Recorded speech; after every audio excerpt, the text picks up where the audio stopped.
तो सुब्हानल्लाह व बिहम्दिही सुब्हानल्लाहिल अज़ीम, सुब्हानल्लाह व बिहम्दिही सुब्हानल्लाहिल अज़ीम, इन तस्बीहात को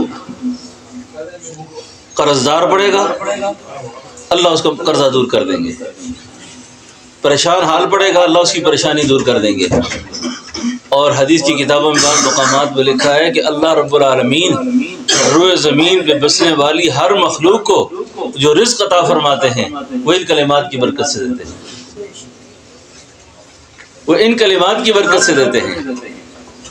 तो पूरी कोशिश ये फरमाएंगे कि सुब्हानल्लाह व बिहम्दिही सुब्हानल्लाहिल अज़ीम।